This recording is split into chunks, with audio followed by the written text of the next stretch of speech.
आतंक का अयोध्या प्लान। आप देख रहे हैं न्यूज 18 इंडिया और मैं हूं आपके साथ गायत्री शर्मा। जी हां, आतंक का अयोध्या प्लान। अयोध्या में अभी राम मंदिर बनना शुरू ही हुआ है, लेकिन इसको लेकर देश के दुश्मनों में खलबली मच गई है। चीन हो या फिर पाकिस्तान, राम मंदिर जैसे बड़े और गंभीर मुद्दे पर देश की एकजुटता उन्हें रास नहीं आ रही। लिहाजा अयोध्या में अशांति फैलाने की पूरी नापाक साजिश की जा रही है। सूत्रों के हवाले से जानकारी यह मिल रही है कि दिल्ली से गिरफ्तार आईएसआईएस के आतंकवादी ने यह कबूल किया है कि उसके निशाने पर दिल्ली के साथ रामनगरी अयोध्या भी थी। तारीख और समय सब कुछ तय था। आतंकवादी अपने हमले को अंजाम देने ही वाले थे कि उनकी साजिश का हो गया पर्दाफाश।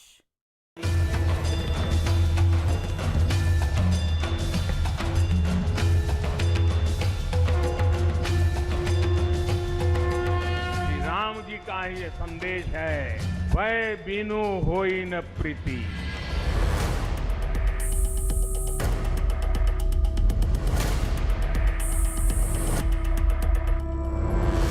अयोध्या पर आतंकी हमले का पर्दाफाश।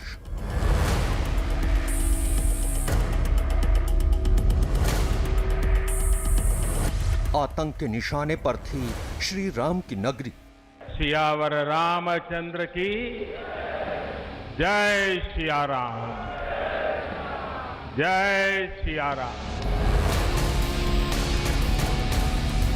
दिल्ली से पकड़ा गया आईएसआईएस का आतंकवादी।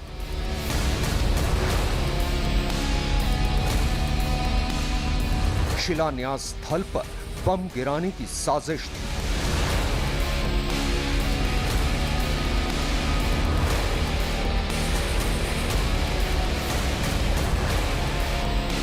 पांच अगस्त को प्रधानमंत्री नरेंद्र मोदी ने अयोध्या में जो इशारा किया था, उसका असर दिल्ली में दिखा।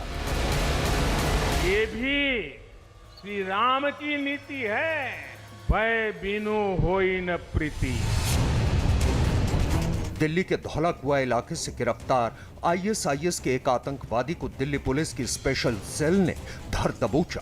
फिर भय से ग्रसित होकर गिरफ्तार आतंकवादी ने अपने सारे राज खोल दिए और सामने आया एक ऐसा घिनौना सच जो हिंदुस्तान के दुश्मनों की घटिया सोच को बताता है।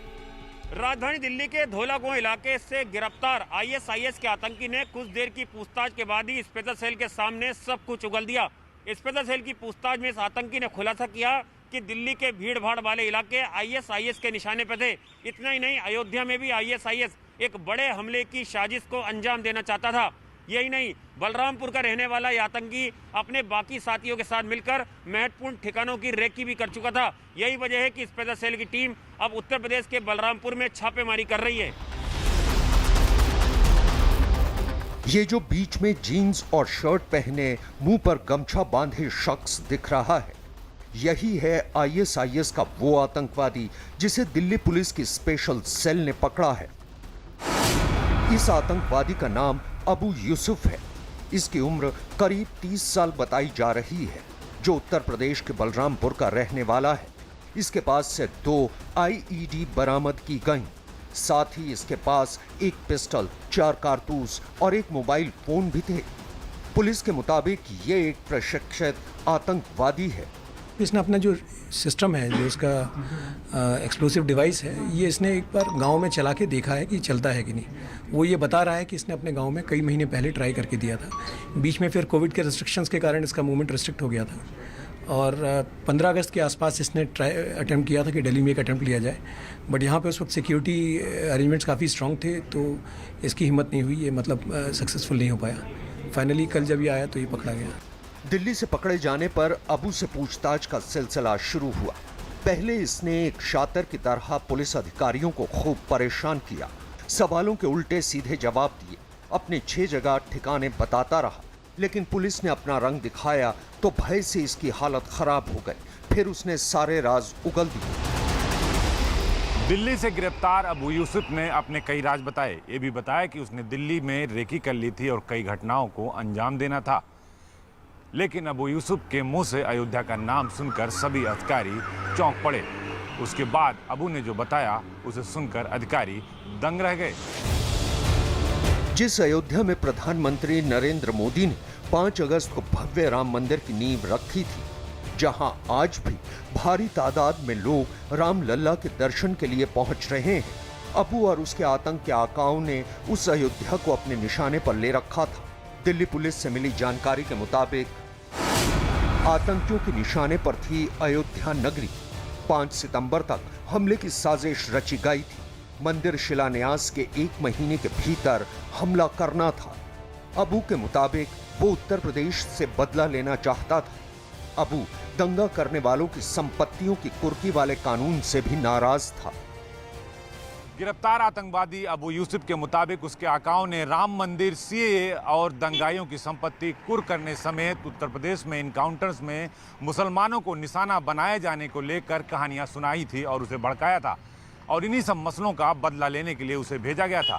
लेकिन अबू यूसुफ की गिरफ्तारी के बाद सब कुछ धारा का धारा रह गया।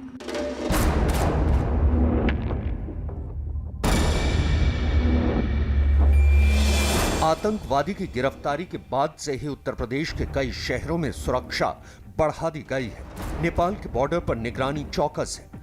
हर संदिग्ध की तलाशी ली जा रही है। सुरक्षा व्यवस्था को और थोड़ा सुदृढ़ कर दिया गया है।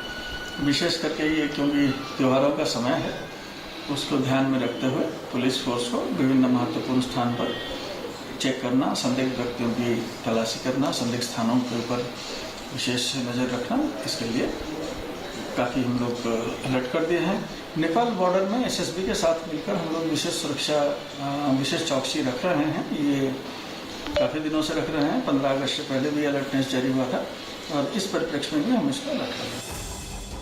ये आतंकवादी इतना शातिर है कि जब शुक्रवार की रात दिल्ली पुलिस की स्पेशल सेल ने इस पर दबिश डाली तो इसने पुलिस पर ही फायरिंग शुरू कर दी। लेकिन जवानों के सामने इसकी एक नहीं चली, लेकिन पुलिस के सामने इसके 2 आईईडी को डिफ्यूज करने की चुनौती थी।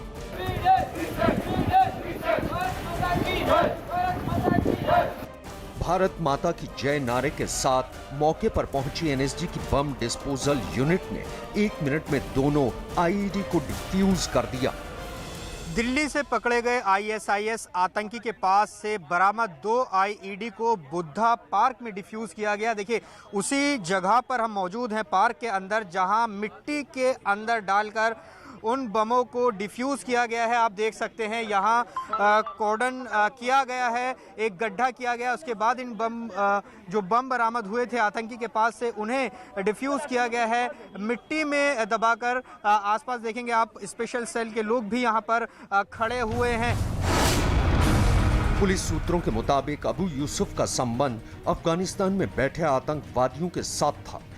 यह अफगानिस्तान के अपने साथियों से संपर्क के लिए इंटरनेट कॉल का इस्तेमाल करता था। अबू और उसके साथियों को उत्तर प्रदेश के साथ पूरे देश में आतंकी हमलों को अंजाम देना था। भारत से बाहर अबू के एक साथी आतंकवादी का भी पता लगा लिया गया है। इस बात में कोई शक नहीं है कि दिल्ली से जिस आईएसआईएस के आतंकवादी को गिरफ्तार किया गया है, उसके निशाने पर उत्तर प्रदेश की अयोध्या थी।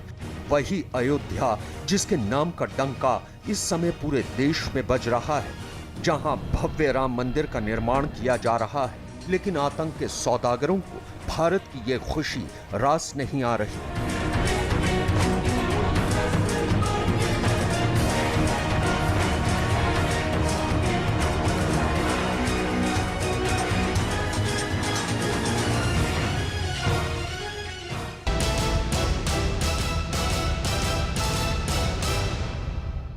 चीन का बेशर्म युद्ध। आइए आपको चीन की महत्वाकांक्षा बताते हैं। चीन की महत्वाकांक्षा है दुनिया पर दादागिरी करना, और इसी को पूरा करने के लिए चीन पाकिस्तान के साथ मिलकर पर्दे के पीछे से आतंकवाद को तो बढ़ावा दे ही रहा है, साथ ही अपने लक्ष्य में सबसे बड़ी रुकावट, जी हां, सबसे बड़ी रुकावट अमेरिका को तहस नहस करने की तैयारी में भी जुटा है।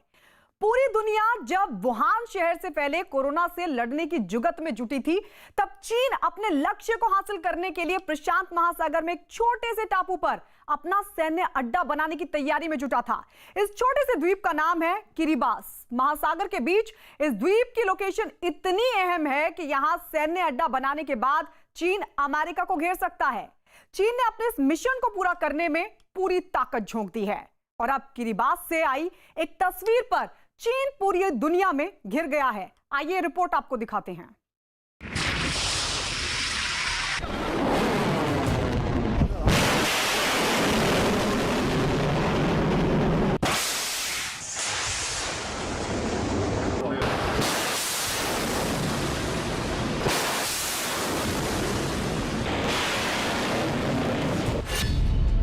अमेरिका की तबाही के प्लान में जुटा चीन।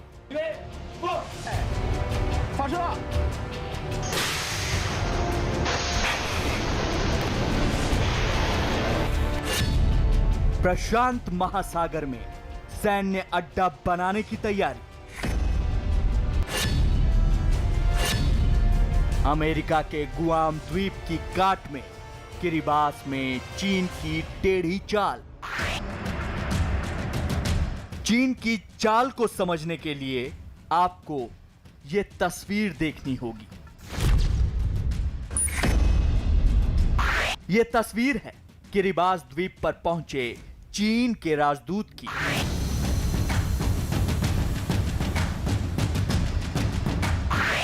प्रशांत महासागर के इस टापू पर चीन के राजदूत का विमान जैसे ही उतरा, उनके लिए इंसानों को रेड कारपेट की तरह जमीन पर बिछा दिया गया और इन इंसानों की पीठ पर चल रहे हैं चीन के राजदूत तांग सोनगेन।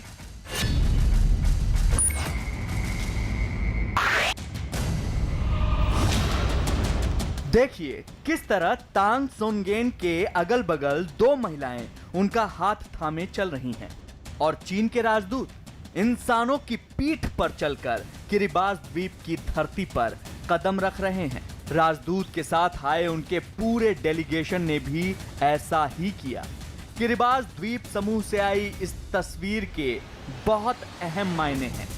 किरिबास के लोगों की पीठ पर इस तरह से चीन के राजदूत के चलने की तस्वीरें दुनिया भर में देखी जा रही है और इसकी सब जगह आलोचना हो रही है। ज्यादातर देश ये कह रहे हैं कि चीन के राजदूत का इस तरह से किरिबास के लोगों की पीठ पे चलने का मतलब है वो ये दिखाना चाहता है कि किस तरह से उसके विस्तारवाद की नीति है और लोगों की जमीन हड़पने की नीति पर वो काम करता है। लेकिन इसका एक बड़ा मतलब ये भी निकाला जा रहा है कि ये किरिबास के लोगों की पीठ पर पैर नहीं बल्कि अमेरिका के सिर पर पैर रखना चाहता है और इसीलिए इस कोरोना काल में भी बेहद गुपचुप तरीके से चीन ने किरिबास में अपना दूतावास भी खोल लिया है।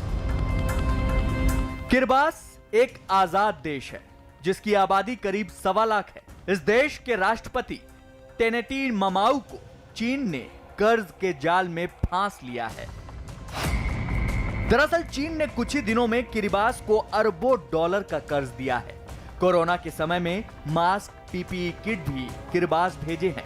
इस दौरान कोरोना के मरीजों के लिए वेंटिलेटर भी भेजे गए और जून 2020 में दूतावास खोला गया है। चीन इस द्वीप के जरिए प्रशांत महासागर में अपना दबदबा बढ़ाना चाहता है। अब तक चीन दक्षिण चीन सागर में हैनान द्वीप पर अपना सबसे बड़ा सैन्य ठिकाना बनाकर इस इलाके में अपनी मनमानी करने की कोशिश कर रहा है।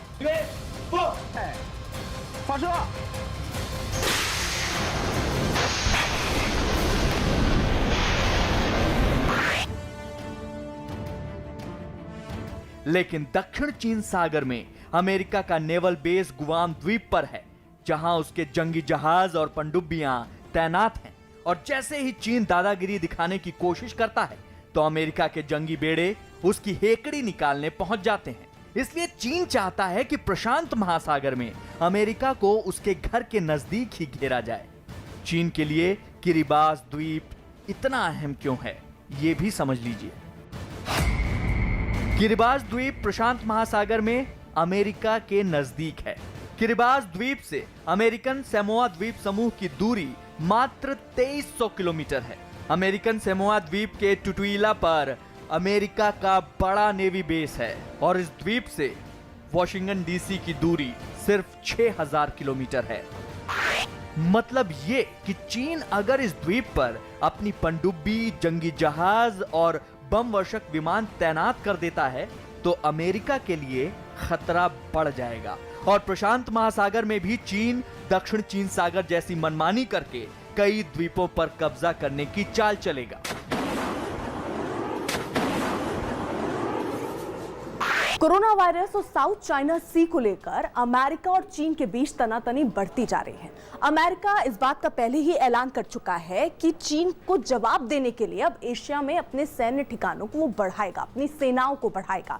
और अगर ऐसे में दोनों देशों के बीच तनाव बढ़ता है तो अमेरिका प्रशांत महासागर में अपने सैन्य ठिकानों से चीन को जवाब दे सकता है। और इसलिए चीन अमेरिका को ब्लॉक करने के लिए प्रशांत महासागर के किरिबास में सैन्य ठिकाना बनाने में जुटा है। चीन की विस्तारवाद की नीति 1940 के दशक से ही चली आ रही है।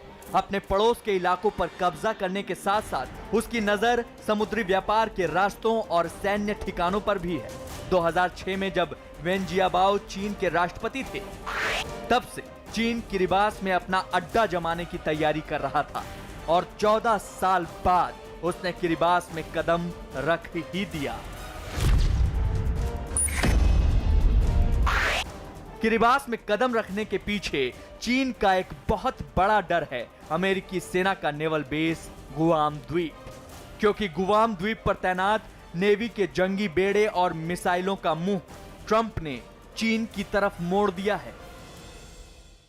गुआम प्रशांत महासागर के पश्चिमी हिस्से का एक छोटा सा टापू और इसी गुआम द्वीप पर ही अमेरिका की सैन्य शक्ति का बहुत बड़ा ठिकाना है, जिसने चीन की चिंता इतनी बढ़ा दी कि वो किरिबास द्वीप पर अपना सैन्य अड्डा बनाने की तैयारी कर रहा है। और अगर अमेरिका से चीन की जंग छिड़ती है तो चीन गुआम को नुकसान पहुंचाने की हर मुमकिन कोशिश करेगा। लिहाजा अमेरिका भी गुआम की हिफाजत के लिए अपने सैन्य ठिकाने पर हथियार और सैनिकों की तादाद बढ़ा चुका है।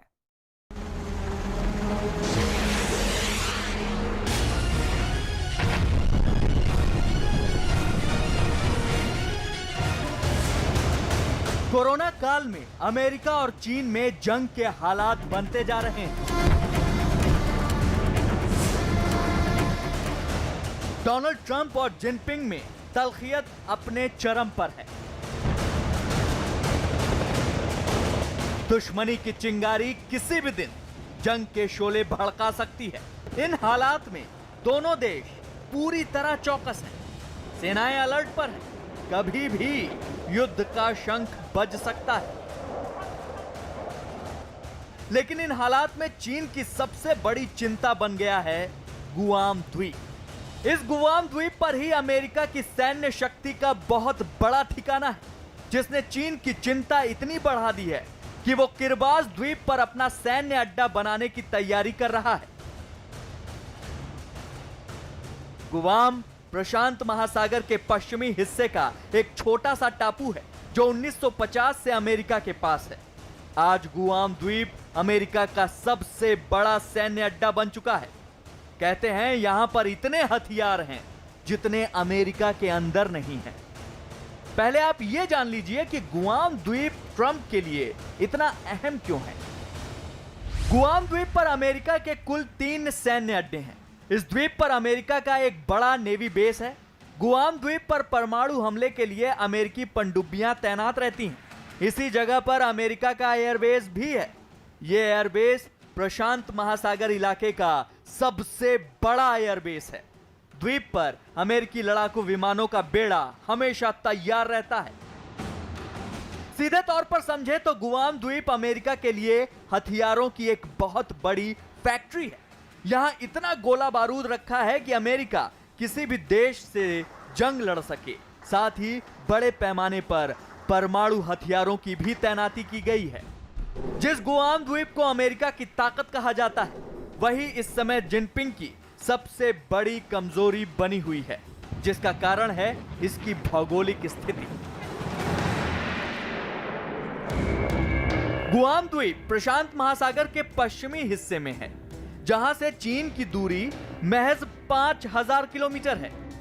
यानी गुआम द्वीप से अमेरिकी बैलिस्टिक मिसाइलें और उसके जंगी बेड़े 10 से 20 मिनट में चीन के किसी भी इलाके में तबाही मचा सकते हैं। चीन भी इस बात को समझता है और इसीलिए किरिबास में अपना सैन्य बेड़ा बनाने की तैयारी में जुटा है। चीन की कोशिश यह है कि वो अमेरिका के नजदीक ठीक वैसा ही एक सैन्य अड्डा बनाए जैसा कि अमेरिका ने चीन के नजदीक इस गुआम द्वीप में बना रखा है।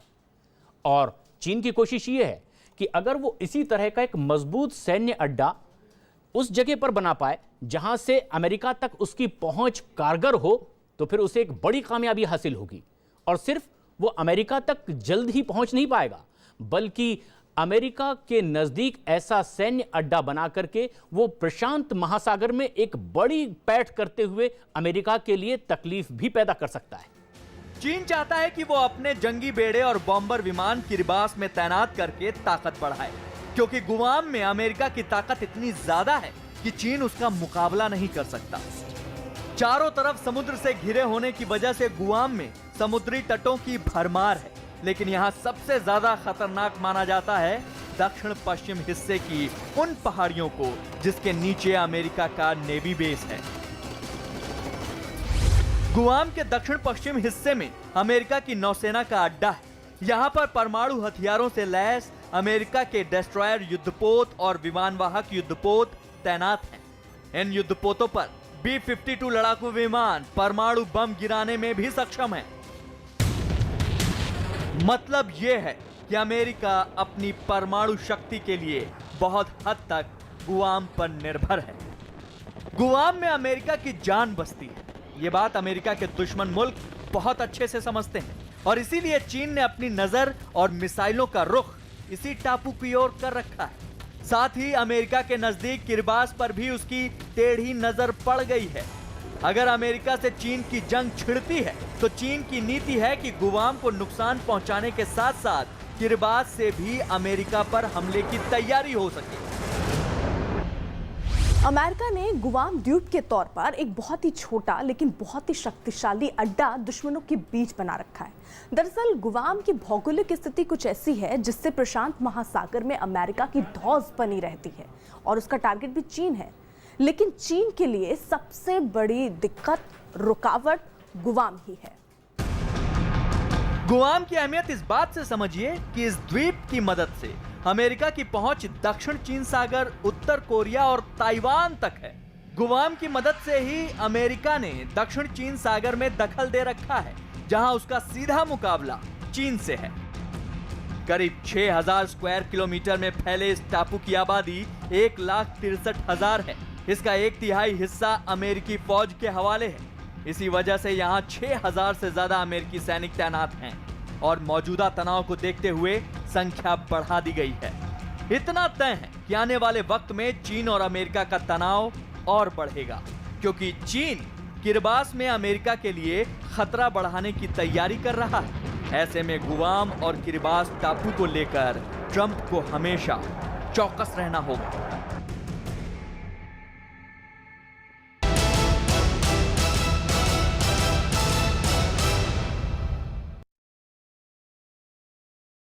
जी हां, इमरान बनाम हिंदू अवाम। पाकिस्तान में अल्पसंख्यकों पर अत्याचार की कहानी किसी से छिपी नहीं है। इमरान के नए पाकिस्तान में अल्पसंख्यक होना एक अक्षम्य अपराध है। ताजा मामला उस सिख परिवार से जुड़ा है जिसकी बेटी को अब से करीब 1 साल पहले ननकाना साहिब से जबरन अगवा कर लिया गया था और जबरदस्ती उसका धर्मांतरण और निकाह करा दिया गया था। अब वही परिवार पाकिस्तान में रहकर इतना तंग आ चुका है कि पाकिस्तान में रहना नहीं चाहता। उस परिवार की एक चिट्ठी इमरान के अधर्म युद्ध की तस्दीक कर रही है।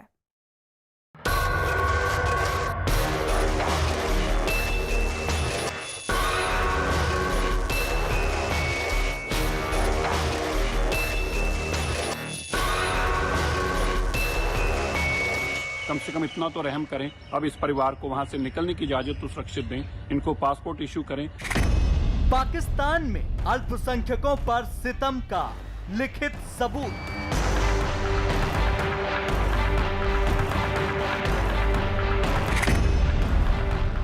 अल्पसंख्यकों के लिए नर्क है पाकिस्तान।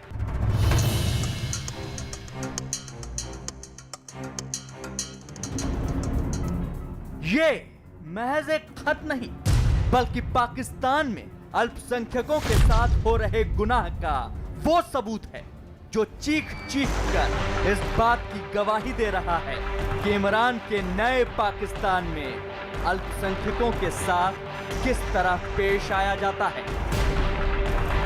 दरअसल ये चिट्ठी उस सिख परिवार ने पाकिस्तान सरकार को लिखी है जिसकी बेटी का अब से करीब 1 साल पहले अपहरण कर लिया गया था और जबरन उसका धर्म परिवर्तन करा दिया गया था। इस खत में पाकिस्तान की सरकार से इस बात की मांग की गई है कि जल्द से जल्द उनका पासपोर्ट इशू किया जाए ताकि वो पाकिस्तान के नर्क को छोड़कर जा सके। इस खत में लिखा है, जिस तरह से पाकिस्तान में जबरदस्ती धर्मांतरण कराया जा रहा है उस तरह से वो दिन दूर नहीं जब देश में एक भी अल्पसंख्यक नहीं बचेगा। अगस्त 2019 की बात है जब ननकाना साहब के एक सिख परिवार की लड़की जगजीत कौर का अपहरण कर लिया गया। इस दौरान जगजीत कौर की शादी जबरदस्ती एक मुस्लिम युवक से करा दी गई और उसका नाम बदलकर आयशा रख दिया गया। अब इसी आयशा के परिवार ने ननकाना साहब के डीसीओ को एक चिट्ठी के जरिए पाकिस्तान के गुनाहों को दुनिया के सामने ला दिया है। जिस वक्त ये मामला सामने आया था उस वक्त इसे लेकर ऐसा बवाल मचा था कि मामला पाकिस्तान के गले की फांस बन गया था। लेकिन इस घटना के कई दिन बीत जाने के बाद पाकिस्तान सरकार का जो रवैया अल्पसंख्यकों के साथ बना हुआ है उसने सिख परिवार को झकझोर कर रख दिया है। यही वजह है कि परिवार अब पाकिस्तान में हरगिज नहीं रहना चाहता। दिल्ली सिख गुरुद्वारा मैनेजमेंट कमेटी के प्रवक्ता और शिरोमणि अकाली दल के नेता मनजिंदर सिंह सिरसा ने कहा कि वो इस परिवार को भारत में पूरी सुरक्षा देने को तैयार हैं। ये चिट्ठी वहाँ के ननकाना साहिब के हेड ग्रंथी ने जिनकी बेटी जगजीत कौर को अगवा कर लिया गया था, जिनका जबरन निकाह किया गया, धर्म बदला गया और 1 साल बाद भी वो बेटी वापस उनको नहीं मिली बल्कि कोर्ट ने उस परिवार को दी जिसने उसको अगवा किया था, जिसने उसका धर्म बदला था। ऐसी तशद्दुद हो रही है पाकिस्तान में। ये परिवार ने चिट्ठी लिखकर वहाँ की सरकार से मांग की है 10 लोगों ने कि हमें पासपोर्ट इशू किया जाए, हम मुल्क छोड़ना चाहते हैं। जब हमारी इज्जत महफूज नहीं, हमारी जिंदगी महफूज नहीं, इस मुल्क में हम नहीं रहना चाहते। मैं इस परिवार को आश्वासन देता हूँ वो पासपोर्ट बनाए, हिंदुस्तान की सरकार उनको वीजा भी देगी और हम दिल्ली से गुरुद्वारा मैनेजमेंट कमेटी उनको हिंदुस्तान के अंदर सुरक्षित रखेंगे भी। दरअसल जगजीत कौर के आयशा बनने की कहानी में इमरान के गुनाहों की वो दास्तान छिपी है जो रह रहकर इमरान और उनके गुर्गों के चेहरों को बेनकाब करती है। जरा गौर कीजिएगा, अब से 1 साल पहले की उन तस्वीरों पर जब डरी सहमी जगजीत कौर का जबरन धर्म परिवर्तन कराया जा रहा था। ये वही तस्वीरें थीं जब ना तो जगजीत कुछ कह सकती थी और ना ही कुछ कर सकती थी। बस वो सिर्फ वही कबूल कर सकती थी जो पाकिस्तान के वजीर आजम और उनके कठमुल्ले चाहते थे। क्या नाम है आपका? जगजीत कौर। आपका नाम क्या रखा है इस्लामी नाम? आयशा। आपने अपनी मर्जी से इस्लाम कबूल किया है ना? जी। कोई जबरदस्ती तो नहीं? नहीं। अच्छा, निकाह भी आप अपनी मर्जी से कर रहे हो ना? कोई जबरदस्ती तो नहीं? बेटा एज कितनी आपकी? 19 साल। इतना ही नहीं, जब जगजीत कौर का जबरदस्ती अपहरण किया गया था तब उसके परिवार की सुनने वाला भी कोई नहीं था। जगजीत के परिवार का ये 1 साल पुराना वीडियो है जब इंसाफ की आस में ये परिवार इमरान सरकार और प्रशासनिक अमले के आगे गिड़गिड़ाने को मजबूर हुआ था, लेकिन तब भी इनकी सुनने वाला कोई नहीं था। मेरा नाम सुंदर सिंह है, मेरे वालिद साहब का नाम भगवान सिंह है जो गुरुद्वारा के हेड ग्रंथी है। मैं ननकाना साहब का रिहायशी हूँ। कल रात को हमारे परिवार के साथ एक बहुत दर्दनाक वाक़या हुआ है। कुछ गुंडे रात को हमारे घर पे आए, उन्होंने हमारी छोटी बहन को घसीट के ले गए और उनको ज़बरदस्ती टॉर्चर करके इस्लाम कबूल करवाया। सुबह हम थाने चले गए और हमने FIR कटवाया, SHO के पास चले गए, DCO के पास, पर किसी ने हमें इंसाफ नहीं दिलाया, किसी ने हमारी बात नहीं सुनी। इतना ही नहीं, पाकिस्तान में धर्मांतरण की मंडी चलाने वालों की दहशत और रुतबा इस कदर है कि प्रशासन भी उन पर कार्रवाई नहीं करता, जिसका नतीजा यह होता है कि पाकिस्तान में पल रहे ये धर्मांतरण माफिया बेखौफ होकर न सिर्फ अल्पसंख्यकों पर अत्याचार करते हैं, बल्कि अगर कोई परिवार इनके खिलाफ आवाज उठाने की जुर्रत करता है तो उसे भी डराते हैं, धमकाते हैं और मौका पड़ते ही उनकी बहू बेटियों की इज्जत के साथ खिलवाड़ करते हैं। 1 साल पहले जगजीत के परिवार पर क्या बीती थी, ये वीडियो इसी बात की गवाही दे रहा है। के बाद जब हम वापस घर आए तो कुछ देर पहले वही लोग दोबारा आए और उन्होंने हमें धमकी दी, अगर आप लोगों ने FIR वापस ना लिया तो आप लोगों को भी मुसलमान होना पड़ेगा, अगर आप लोगों ने यहाँ रहना है तो। मेरी PM इमरान खान और चीफ जस्टिस से अपील है, गुजारिश है कि वो हमें इंसाफ करे, हमारे साथ इंसाफ करे। हमारी बहन को हमें खुद लाजमी चाहिए, हमारी बहन हमें लाजमी चाहिए, वो हमें वापस दे दी जाए। भारत सरकार अब लोगों को जो नेबरिंग कंट्रीज़ में जिनके साथ अत्याचार होते हैं या जो आना चाहते हैं उनको सिटीजनशिप देने के लिए तैयार है। तो मैं समझता हूं कि पाकिस्तान सरकार को उनको ये फैसिलिटेट करना चाहिए ताकि एक तरह से जो जाना चाहे चला जाए। तो इसमें मैं समझता हूं कि उनको इस बात को मानना चाहिए वहाँ के अथॉरिटीज़ को, क्योंकि जो बैड पब्लिसिटी पाकिस्तान की होती है वो भी एक अच्छी बात नहीं है। इस सिख परिवार के लिए पाकिस्तान में कभी कुछ नहीं बदला। लगातार इस परिवार के साथ सितम की हदों को पार किया गया। यही वजह है कि इमरान के पाकिस्तान में अल्पसंख्यकों के खिलाफ धर्मांतरण का जो युद्ध छेड़ा गया है, ये परिवार अब उस युद्ध के खिलाफ सीधे खड़ा हो चुका है और पाकिस्तान को उसके हालात पर छोड़कर अपनी एक नई दुनिया बसाना चाहता है।